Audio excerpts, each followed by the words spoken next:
We're moving to energy and sustainability. Do you think that the BRI will advance the clean energy industry? For example, in Bangladesh recently, right, they start to phasing out the coal investment project.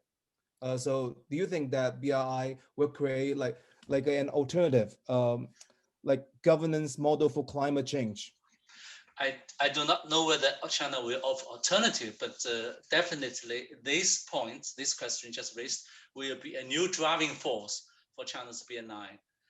Because BNI could,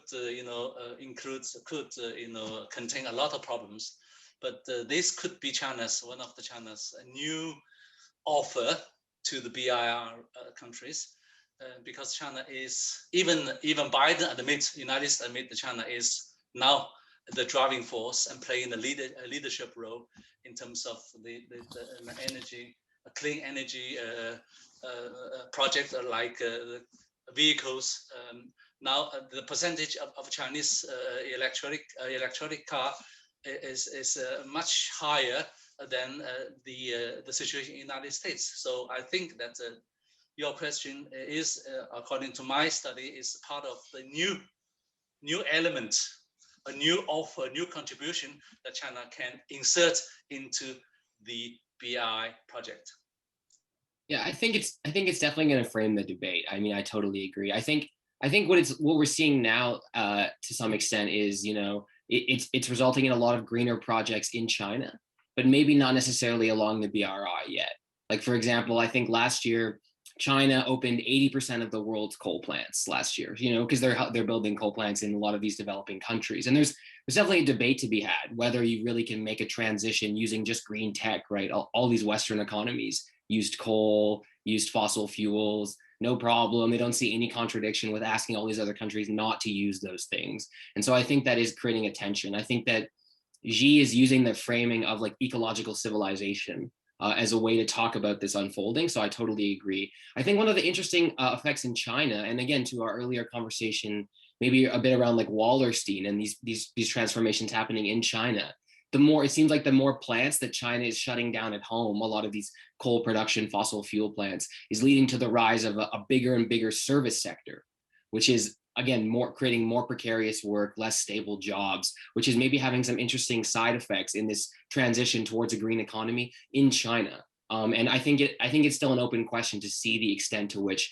there'll be like a green transformation along these BRI projects. But I think that is the framing question for the debate in the next 5-10 years. Absolutely.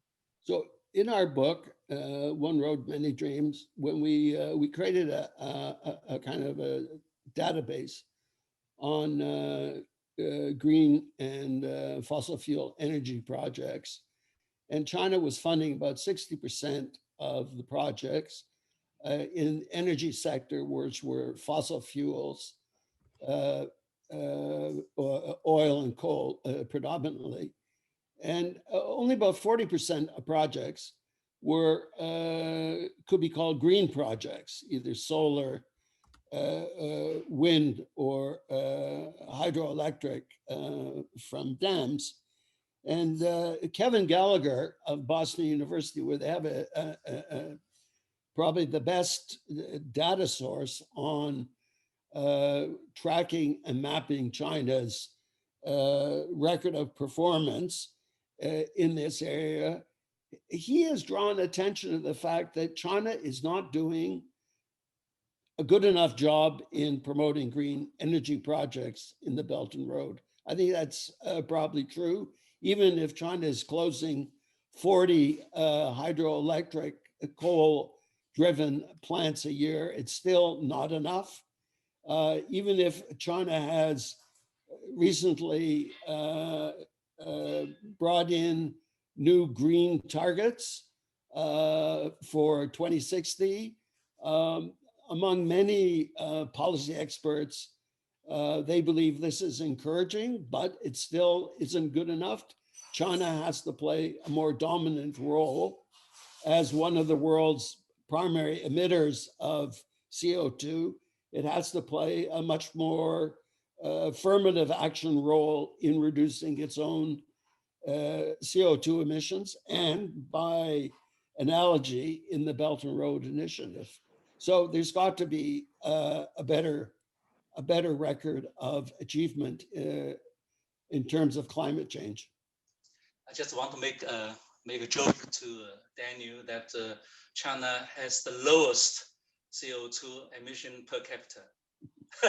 I'm just saying that if you want to argue in another perspective, actually, Chinese government could say that per capita we are the lowest. So, no, of course that you are right. Yeah, sorry, that's just kind of try to make the environment more active. Yeah, I think Canada is actually maybe the highest, to be honest, per capita in the world. So that's interesting. That's Well, there's lots of room for improvement. That's all we're saying. And the BRI could play a much more dynamic role in the area of the climate crisis. And there has been, I would like to hear from Professor Lee, whether you think there has been, in the second 5-year period of the Belt and Road, whether the Chinese government is more nuanced, more selective. Do you think it's going to change the way it negotiates and takes on investments? Maybe it's time for retrenchment. Do you have any thoughts? I haven't read anything yet. Right now, it's mainly on China's domestic economies, the 14th five-year plan. Definitely that the clean energy, this is environmental friendly development. This is the main goal, definitely. And also Xi Jinping promised that in 2060 or 60 or 50, I can't remember exactly, that China has to lower its this quota. You know, I can't remember what's the English name. It's not ammunition. It's called this. You know, that every country promised a certain level. United States, Biden made a big promise, but I really doubt that the United States will be able to do it. Say that in 2030 that the US will cut 50%, something like that. I was very shocked that this is a huge ambition. But anyway, that Daniel's question is that on the 14th year plan, definitely this is the main goal. But I haven't read anything regarding BNI, that whether China is, how much China is going to do on BRI in terms of environmental friendly project or clean energy project. So we have been talking a lot about what happened in the BRI and what it's happening right at the moment. But now in the last sessions of the last part of the panel discussion, I want to looking towards the future. Now is the exciting time, right? Like looking towards the future as we slowly emerging out of the pandemic. So bringing it back to the original questions of this special panel discussion. So we're looking towards the post-COVID-19 world. So will the BRI reshape the global economy or the existing order? I mean, it's just an open question, but I have a more specific questions for three panelists. Is that what role will Canada and Denmark play in the BRI? Seems like two of you come from Canada and Li Xing from Denmark. So I wonder, right, if you were have to give policy recommendations to Canadian policymakers or Danish policymakers, what would you say on the BRI? So let's say if you were invited to the Canadian Parliament or to the Danish Parliament to give like a speech, what would you say to the policymakers? I was invited to BNI events 2 years ago in the Danish Parliament. Some politicians attended the events and 6 ambassadors from the Balkans, from Eastern Europe, and including the Chinese, they were there. So they discussed the prospects. But let me tell you that Denmark, and I think Denmark and also Canada, in the Chinese eye, are the closest airline of the United States. Okay, Denmark in Europe is very close to United States. So sometimes I even doubt that Danish foreign policy is independent, because very much it is surrendered to the US pressure.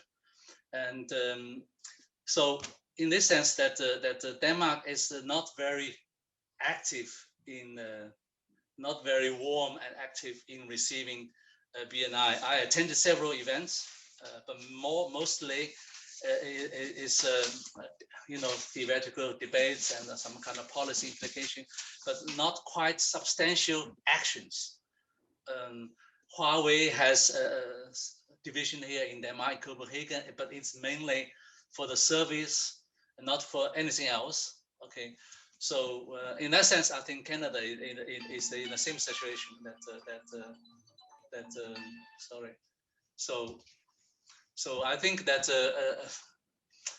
it's Denmark is not part of Belt and Road.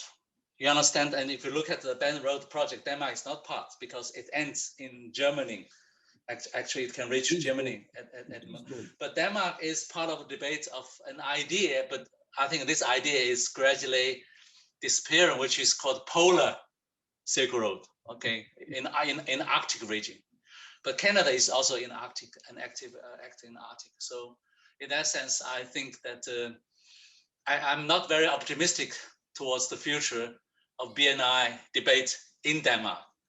And I do not see that the Danish politicians and business people are very active in even I've heard that Denmark withdraw from its membership in AIIB. I don't know whether Canada has withdrawn from that as well. I don't know, but anyway, go ahead, Adam and Daniel. Go ahead, Daniel. You can have a stab at this. I was very interested in Professor Lee's comment. I think the agenda of the Canadian government. Well, first, I did attend the Canada-China Business Association, which brings together Canadian economic elite, a couple of their meetings. I was very surprised to learn that very few Canadian firms have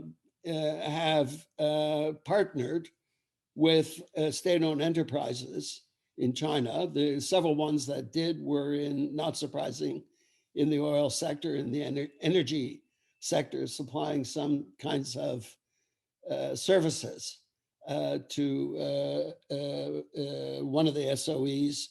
And when they even commissioned a report, which I looked at, is public report, and it's surprising how little attention, how few Canadian firms are participating. On the other hand, Canadian firms want to trade more with China. Trade between China and Canada is grown, but it is not directly tied to the BRI, and is not, BRI is seen as, I suppose, by Canadian business as quite complex, somewhat outside their pay grade. I think the focus for the Canadian government is to focus on bringing the two Michaels, the two Canadians who have been held captive in China as exchange hostages for Madame Meng, who is a hostage in Vancouver. So there could be a trade between Canada and China through the offices of Biden. If they drop the charges, I guess, against Meng, the two Michaels will come home. So that's really a huge preoccupation of the Canadian government. Canadian government is a late joiner of the AIIB. It did not. For first couple of years, it was not part of it. Finally, the government decided to join after many of its allies, including Britain, European countries, a variety of, well, a lot of countries are a part of the AIIB. It's paid its contribution to the board, which is the infrastructural bank is operated arm's length. China does not have a majority on the board. So I would say that Canada is really very standoffish. I'd say it's probably hostile to the BRI, and it accepts the Biden view that China is a strategic competitor, and Canada backs, I think, the American position 100%. And I just want to add that you mentioned Madame Wang and the two Michaels, and I also read some kind of statistic in Canada recently about a very low people's, I think the people's opinion, Canadian people's opinion, public opinion on China is the lowest in the history. But I think Canadians should also read the Chinese data as well. It's even much lower. When I was in China, people just have a very bad opinion about Canada. They called Canada a running dog of the United States. And the Chinese believe firmly that the Madame Wang's case is a political case, whereas the Canadian argument is that it is judicial and legal case. So we are just crossing each other and into different directions, because the Chinese position was confirmed by the remark of President Trump. So no matter how Canada try to argue, no, we are not affected by the political direction, but the Chinese, they never believe it. So now it's in a very bad period in a relationship between Canada and China. What bothers the Chinese government or China is that there are so many Chinese living in Canada. That's the problem, because you cannot just ignore the Chinese, overseas Chinese, and large number of overseas Chinese living in Canada. So this is just my extra point. Yeah.